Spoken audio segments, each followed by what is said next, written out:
Welcome to the Social Entrepreneurship and Regional Development Podcast. Each publication in our journal is a great opportunity to share significant and audacious contributions to a large audience.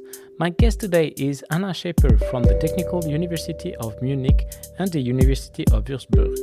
She recently published an article entitled Holding Up the Sky Together, Family Support Dynamics and Gender in Entrepreneurship in China. She co-authored this paper with Bill Gardner and Frederica Walter. It has been published in Entrepreneurship and Regional Development, a journal edited by Taylor and Francis. Anna, welcome to our podcast. Hi, Vincent. Thank you so much for having me today here on the podcast. Can you tell us what is the origin of your paper? Why did you decide to address this particular topic, and what is the question you aim to answer? Yeah, thank you so much again for having me here today. I'm super happy to talk about our paper, and thank you also for asking me about the origin of the paper. I think that's also a long story, actually. My PhD was actually on contextualizing women's entrepreneurship in China. Actually, back in the days, I worked at the chair for China Business and Economics and was also doing my PhD with the chair, Professor Dr. Doris Fischer. And yes, I was pretty much interested in China. I also got training in China Business and Economics in the past, have been living in China, working in China, studying in China. So this also maybe gives you some context about why I also conduct this research. So maybe we can also talk about that later, but just to give you a bit about information about my background here. So my dissertation was focusing on women's entrepreneurship, and I was always super much interested in contextualization theory, entrepreneurship contextualization theory, which of course Bill and also Frike, my wonderful co-authors, are pretty much known for. And in this project, actually, because we're looking into China, we were trying to understand how family support is shaped by culture and also gender.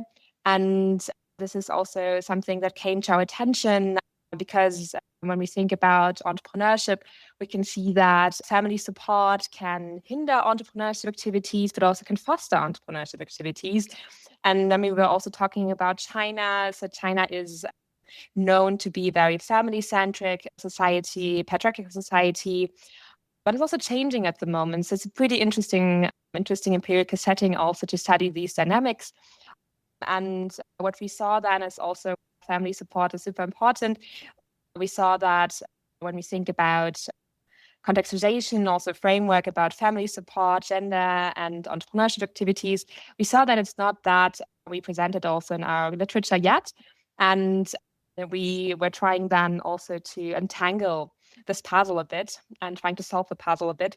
And we did so by having the research question here in our paper. The key question was how gender roles and also culture then also influences family support and entrepreneurship, and particularly in these emerging economy settings and also patriarchal societies. And on top of that, sub-questions, we were also trying to understand here who are those supporters, family supporters, because we could also see that often in literature, it's talking about family support, but it's not really like referring to who is then helping or not helping.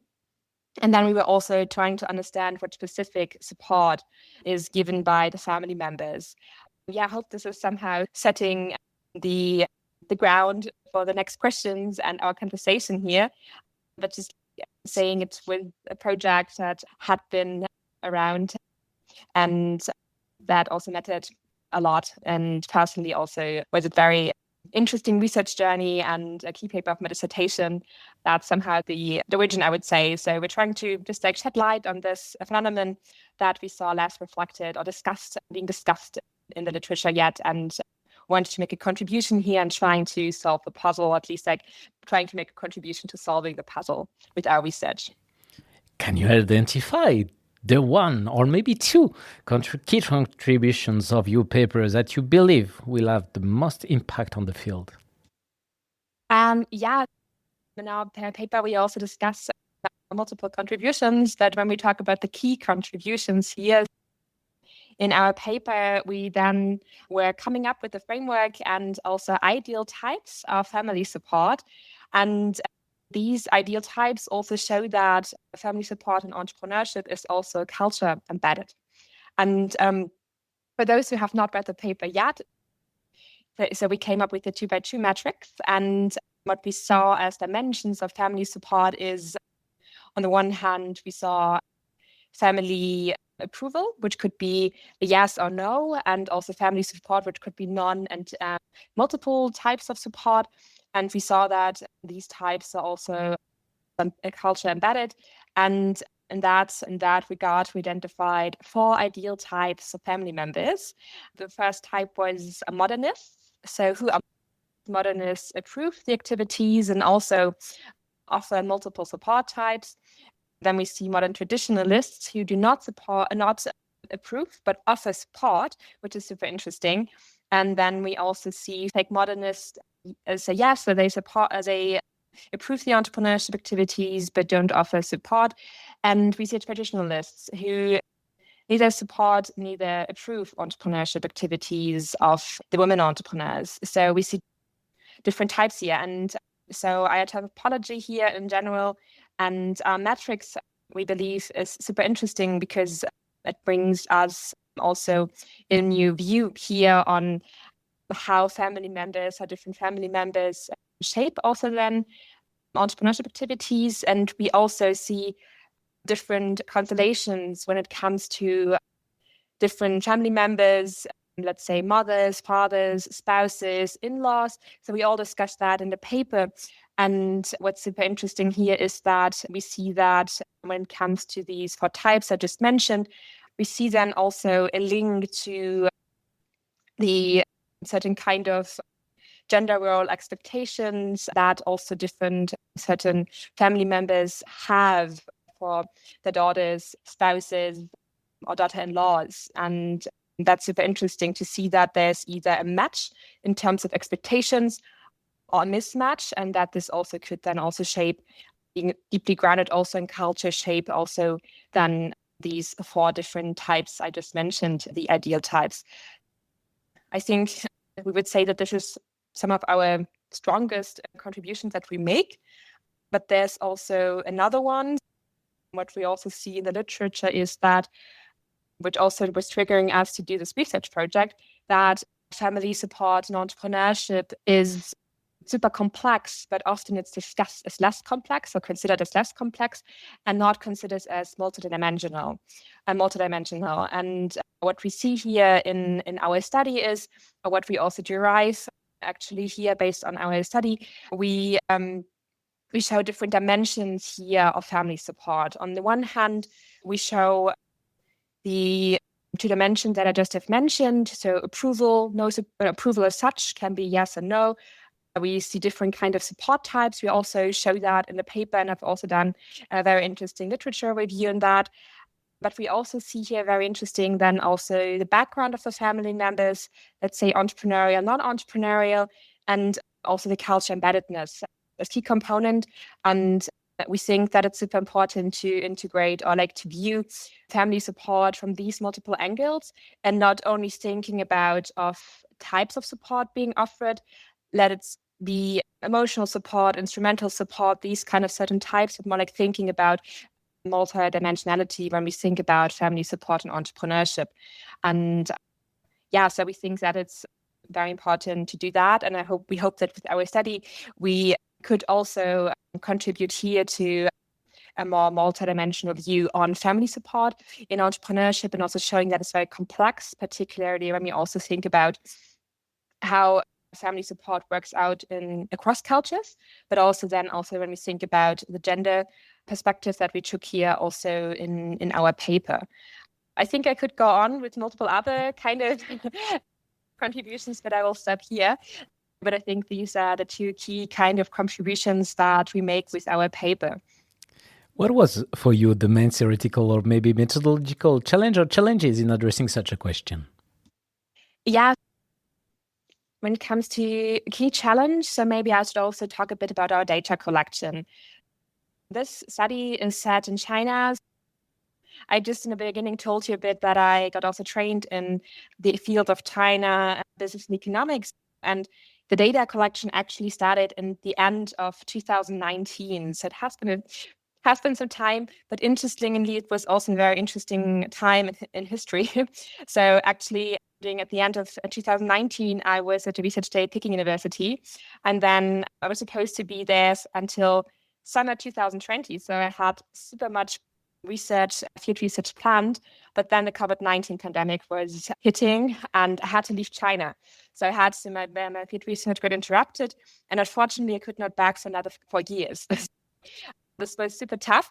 And I think data collection in this case was also challenging for us, because when we talk about family support and research design, it would have been beneficial, of course, for the project if we would have been able also not only to talk to the women entrepreneurs about how they also perceive the family support and the family support they are given by the family members, but it would have been also super beneficial if we would have also been able to talk to the other family members giving that support. So this was something that was definitely a challenge, because I was in the field. I did some shadowing of the women entrepreneurs. I was also spending time with family members and also conducting observations.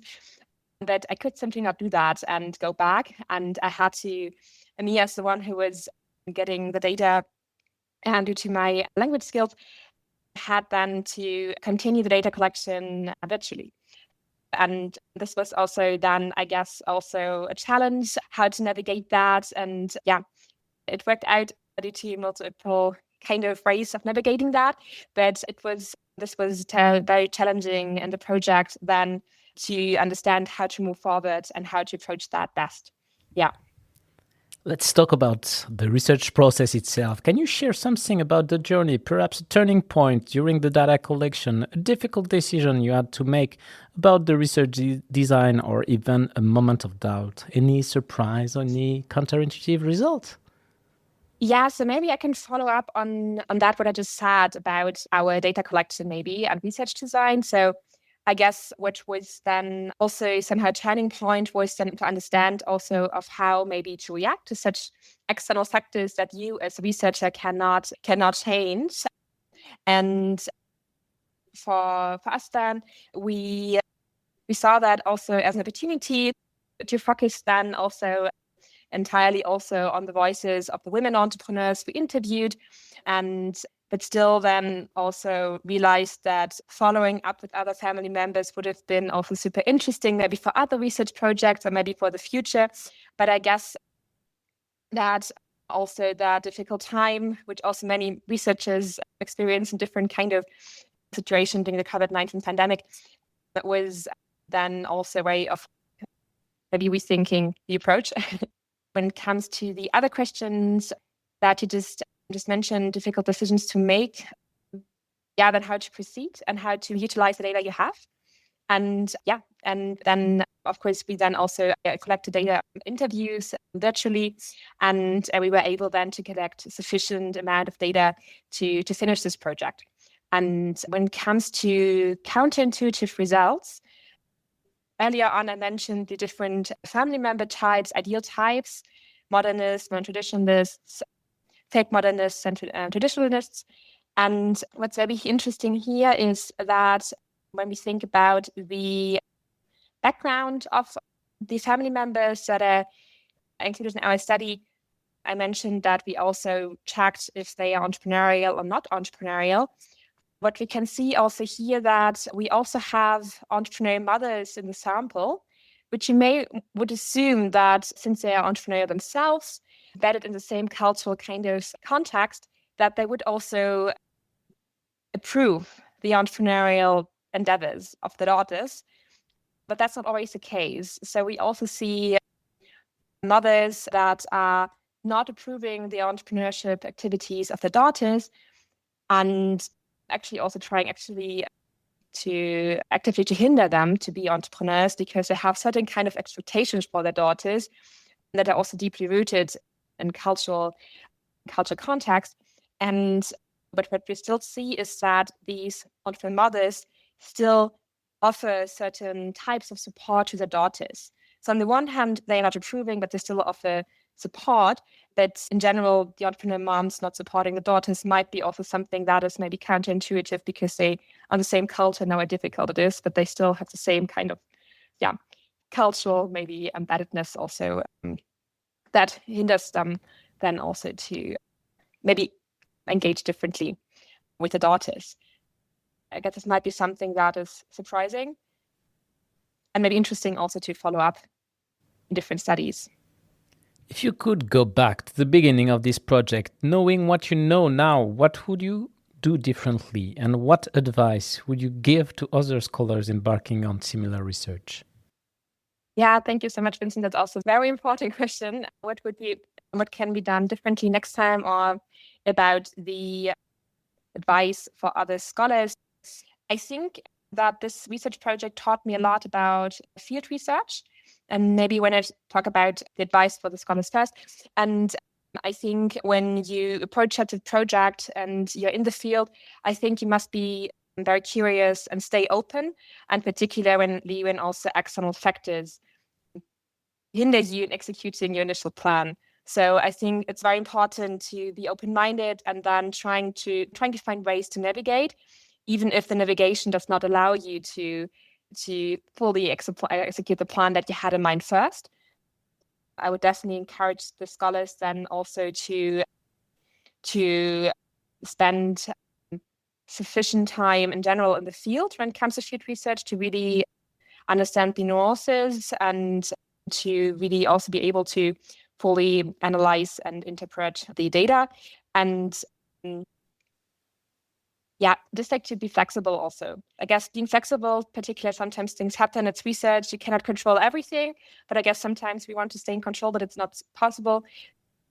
Just be open, and you will find a way, and it will all work out in a way differently than you had in mind, but it will work out. So just trying to be curious and be creative. And this is also what I did on how to navigate the data collection. So I was also then reaching out to friends, networks, and I followed up with women entrepreneurs I previously had met in China and had established trust. Trust is a very important concept in China. So this really helped then also to be able to finish the data collection and the research project. And if I could go back, I think something which I think is also be great for future follow-up research is when we think about family support, it would be wonderful if we integrate voices of all family members involved. And I think our project is super interesting because we zoom into the voices of the women entrepreneurs, the experiences, and really try to make sense of that. But it would be super interesting also if other scholars could then also to follow up and integrate multiple voices of family members on family support. I think this would enable us to get a more profound view of family support and even undig things we do not maybe know yet. And we see that less also in research. We presented studies that integrate multiple voices of family members. And I think multiple scholars currently also calling for that. And I guess it's something, and in general, being open and trying to, if things like happen like that, external things, just trying to go with the flow and see how it goes. Yeah, I hope this answered your question. Thanks a lot, Anna, for participating to our show and for pulling back the curtain on your research process on your article entitled Holding Up the Sky Together, Family Support, Dynamics and Gender in Entrepreneurship in China. All our podcasts are available on entrepreneurship-edu.com and on the main podcast platforms.